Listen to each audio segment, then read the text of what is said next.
There's this really unsettling thought I've been wrestling with lately. It feels like we've gotten to a place where showing national pride, something simple like putting up a flag, could actually make some people feel, well, less safe, uncomfortable.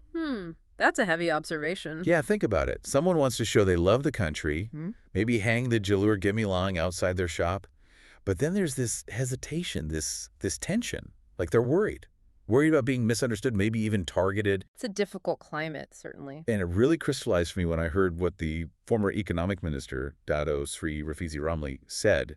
He was very direct. What did he say specifically? He said quite openly, if I were non-Malay, I might not even hang the flag. I mean, wow. That is a bold statement. Really makes you stop and think. Right. It just cuts deep, doesn't it? Yeah. Challenges how we think about belonging here. What are your thoughts on that? Does that resonate with you, or do you see things differently? Okay. Okay, so let's dig into Rafizi's point a bit more. He seems to be looking at this through the lens of, well, fear and intent. Mm-hmm.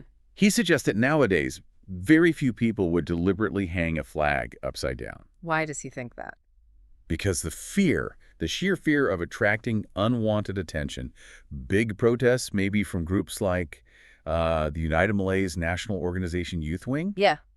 it's just too much. So the potential backlash acts as a massive deterrent, a chilling effect, basically. Exactly. A chilling effect. And what's really interesting is how he pushes for a more, let's say, rational response. He argues that every incident, like that recent one with the hardware store flag, it needs proper investigation first Right. by the authorities. Right, not just jumping to conclusions. Precisely. The key thing for him is figuring out, was it deliberate or was it just an honest mistake, a genuine accident? And if it's the latter, Then there's just no need to blow it up into some huge national issue. That's his stance. Let the facts guide the reaction, not emotion or politics. he really paints a picture of that chilling effect, though, doesn't he? He talks about, an ordinary person, maybe someone from a non-Malay community, wanting to fly the flag out of genuine patriotism.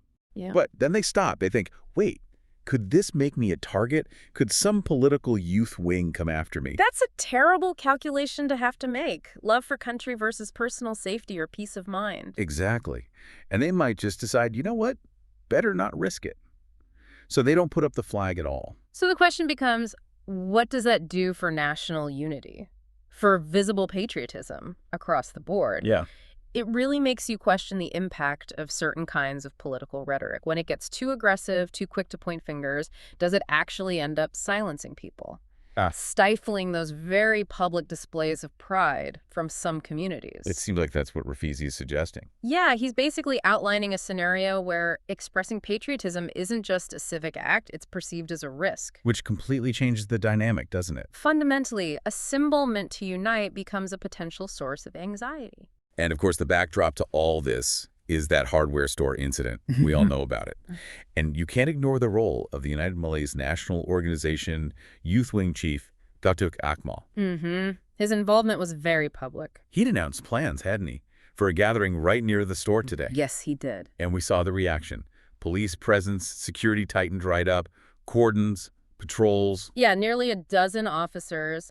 Entry forbidden in that immediate zone. Clearly, the authorities were taking it very seriously. It felt tense. Definitely. And linking this to the wider reactions, you had groups like Lawyers for Liberty speaking out very strongly. What was their main point? They condemned Akmal's actions, basically accusing him of politicizing what they saw as just an innocent mistake. So creating conflict unnecessarily. That's their argument. Creating social conflict, undermining harmony. They stress that every citizen, including that store owner, deserves respect and fair treatment. Instead of becoming a target. Instead of facing public ridicule and being used, as they put it, by opportunistic politicians. That's pretty direct language. And Lawyers for Liberty didn't stop there, did they? They mentioned a pattern. That's right. They brought up the previous KK Mart controversy. Ah, yes, the issue with the socks. That was huge. Exactly. They framed it as another instance where, in their view, Akmal targeted the Chinese community. And their point was about accountability. Yes. They highlighted that during the KK Mart episode, people were arrested. The company faced enormous pressure. But according to Lawyers for Liberty, Akmal himself wasn't held accountable or prosecuted for his role in sort of fanning the flames. So they're questioning why there is perceived impunity. Precisely. And it raises that critical question about where advocacy ends and provocation or even intimidation begins. Lawyers for Liberty criticized him for talking about crime while, they claim, engaging in acts like intimidation and trespassing himself. That's a serious allegation. It is. And they also voiced concern that maybe the government's seeming lack of strong action could be seen as, tacitly condoning such behavior. Which sends a message about governance and the rule of law. A potentially damaging one, yeah. It's about whether everyone is equally subject to the law. But then on the flip side, you had figures like Loco Peng from the Democratic Action Party's liaison committee. Yeah, right. They had their own response planned. Yeah, regardless of whether Akmal showed up or not, they went ahead and distributed hundreds of flags. 831, I think. What was the stated aim of that? To show support for the store owner, Yeah. specifically, and also to boost confidence among the locals. So they wouldn't develop, what was the phrase he used? Flag phobia. He explicitly said they wanted to prevent people developing flag phobia because of anyone's actions. Interesting. A direct countermove, trying to reclaim the flag as a symbol of unity. Now, Rafizi also offered something broader, a kind of historical warning, didn't he? Aimed at younger politicians, though he didn't name anyone. Yes, the curious lesson, the Malay dagger. What exactly was the parallel he was drawing there? Well, it's quite fascinating, historically speaking. He reminded people how the United Malays National Organization, Youth Wing, back in the day, used to brandish the carries at their big general assemblies. Right, I remember seeing images of that. It was meant to look strong, heroic, maybe. Presumably. Yeah. Projecting strength, defending Malay rights, that sort of imagery. But Rafizi's point was that this very image, while maybe popular with their base, it got stuck in the public's mind. In a negative way. In a negative way for many, as a symbol of aggression, maybe exclusion.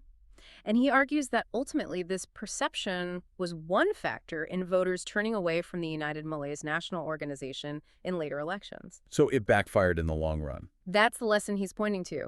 Using these potent, potentially aggressive symbols for political gain can have serious long-term consequences for how a party is viewed. That's a powerful warning. And he applied it directly to today, didn't he? He did. He said something like, young politicians might get quick fame from controversies over socks or flags.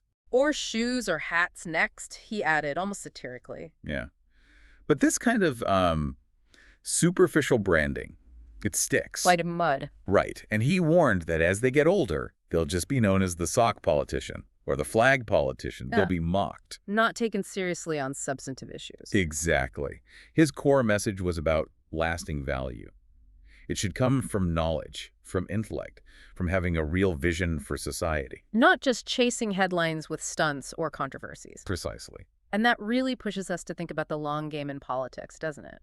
Rafizi's basically saying that this kind of performative populism, it might grab attention now. Get you on the news tonight. Yeah, but it doesn't build that deep respect or trust you need for a sustainable political career or to actually make a difference. It raises that fundamental question for politicians.